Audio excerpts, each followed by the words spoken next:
Y bueno, de aquí pasemos a nuestro siguiente tema, que es la crisis de bienes raíces en Portugal. Y créanlo o no, esto no se trata de lo que ustedes creen. A ver, Ro, danos por qué. Así es. Sí está bien interesante porque Portugal estamos viendo algo que, bueno, ha pasado ya en varias ciudades del mundo, pero en Portugal lo aceleró un programa gubernamental al final que no funcionó específicamente como ellos querían y al final los perjudicó más de lo que les ayudó. O sea, básicamente el problema que se está enfrentando Portugal es similar al resto del mundo. Los hogares están siendo ya casi imposibles para comprar a la gente, o sea, a la clase media está volviéndose imposible poder comprar casas, ¿no? Entonces, desde el inicio de la Unión Europea, Portugal es uno de los socios fundadores, de los países fundadores, y no ha visto los beneficios reales de ser parte de la Unión, o sea, no ha visto ese crecimiento económico esperado, no ha tenido ese auge que esperaban al ser parte de una unión económica tan importante. Lo que hemos estado hablando son ya lo hemos hablado varias veces, las diferencias de Estados Unidos y Europa y cómo funcionan distinto. O sea, desde cómo asignan presupuestos del gobierno central para programas sociales, para poder ayudar a ciertos estados que tienen menos ingresos, bla, bla, bla. Pero bueno, lo que estaba buscando hacer Portugal era incrementar la inversión en su país al traer dinero extranjero, ofreciendo una visa y básicamente generar crecimiento económico, que vengan y pongan negocios, que hagan esto y realmente generar ese crecimiento económico que no estaban recibiendo de parte del gobierno central europeo y crearon esa visa, que era la visa dorada, que lo que te daba era residencia y hasta ciudadanía a personas que no fueran parte de la Unión Europea. Entonces, muy parecido a la visa de inversionistas en Estados Unidos, quisieron copiar más o menos eso. Entonces, fue sumamente exitoso el programa. O sea, Por supuesto.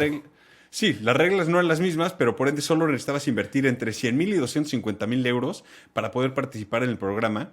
El problema es que no especificaba cómo lo tenías que invertir. Entonces, el 90% de este programa y el dinero que la gente invirtió fue directamente al sector inmobiliario.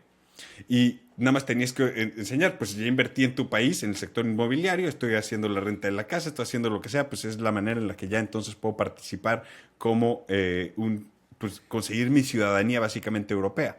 Y sí, Europea. europea. Recaudaron más de 7.600 millones de dólares, del cual 90%, o sea, casi 7.000 millones de dólares, fue invertido simplemente en propiedades. Y aquí es donde, o sea, dices, ok, es bastante bueno, ¿no? O sea, en los últimos 5, 8 años los precios de las propiedades en Portugal han subido más de 200%. Y el problema más grande es que al ser parte de la Unión Europea, la residencia pues funciona para cualquier lugar de Europa. Entonces lo que hacían es básicamente la gente llegaba y compraba estas casas y se iban a vivir a otro lado de Europa y las seguían rentando como Airbnb y las casas se quedaban vacías. Entonces, como era tan bajo ahora sí que la inversión que tenías que hacer es donde venía ese programa. Exacto. Porque el problema es que se estima que más de 750.000 casas y o departamentos en el país fueron comprados con esta visa para personas que se fueron y no usan las casas. O sea, básicamente están o para inversión como Airbnb y que se rente ahí lo que sea, pero simplemente vacías las casas. Pero aquí lo que es importante es poner en perspectiva el tamaño de Portugal. Es un país de menos de 11 millones de personas. Entonces, 750.000 hogares son muchísimos. Porque si asumes 3 personas por casa, estamos hablando de 3.5 millones de casas en total que hay en Portugal. Entonces, 20% de eso, literal, son ahora Airbnbs. Y eso literalmente está poniendo a la gente en una muy mala situación, porque las consecuencias se está viendo de manera desproporcionada a la gente local. Y bueno, por todo esto que te estoy contando, literalmente el gobierno salió y en específicamente el Departamento de Infraestructura y Vivienda está proponiendo una ley, un cambio de ley forzando a los dueños de casas vacías o rentarlas a rentas de largo plazo o venderlas. Están queriendo prohibir las aplicaciones de rentas rápidas como Airbnb, Vrbo y las demás. Dicen, no nos conviene a nosotros como país porque nos puso en una situación súper mala. Y el ministro de Vivienda dijo que claramente es imperativo que algo pase porque su gente ya no tiene dónde vivir y los precios se salieron de control porque ya no, o sea, literal, ya no pueden comprar, ahora tienen que rentar y los precios también de renta está de locos, está generando un problema muy serio. Es básicamente como lo que pasó en Canadá y también en Estados Unidos, que dinero chino, sobre todo, y Saudi, Canadá es más chino, aquí en Estados Unidos es Saudi chino, que llegaron y empezaron a comprar todas las propiedades para sacar su dinero.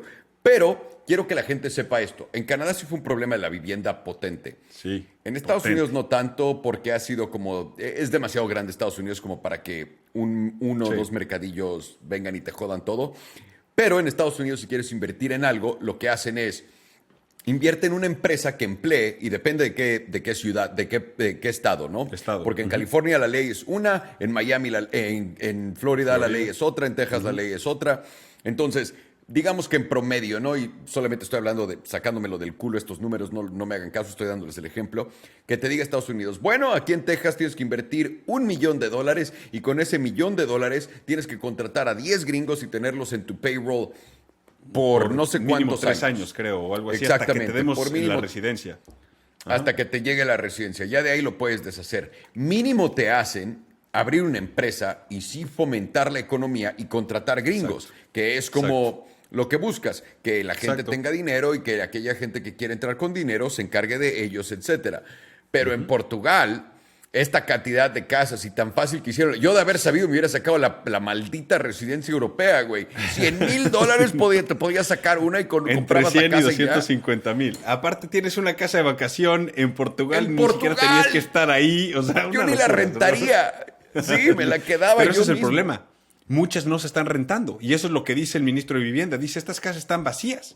Necesitamos forzar a esta gente que si no vives aquí, la tienes que rentar. Y ya Que estuvo. no se porque ponga si así no el estás- ministro, que no le compro la casa de 100,000. Güey, no quieren que la compres. Ya no quiere. Literal. Pobre Portugal, qué buena joda. Sí. Pero esto, para que veas, y sobre todo en un lugar tan chico y contenido, estos números son brutales. Pero me parece, igual yo estoy equivocado, pero de todo lo que he escuchado, esta es la entrada más fácil a la Unión Europea. Así es. Sí lo era, Así pero que- creo que ya cancelaron la visa dorada. Entonces, ya el Bueno. primer ministro salió a decir, ya estuvo bueno, esto nos está poniendo en una mala situación. O la cancelaron o la están ahorita en pausa y cambiar las reglas del juego porque no le está ayudando en nada. Yo voy a comprar la visa plateada, que es literalmente compras una choza en la playa y ya. con Y eso, ¿no? listo. Pobre Portugal, buena crisis, la manera más fácil de que te den un pasaporte europeo, damas y caballeros. Comprar una casa en Portugal por 100,000, no puede ser.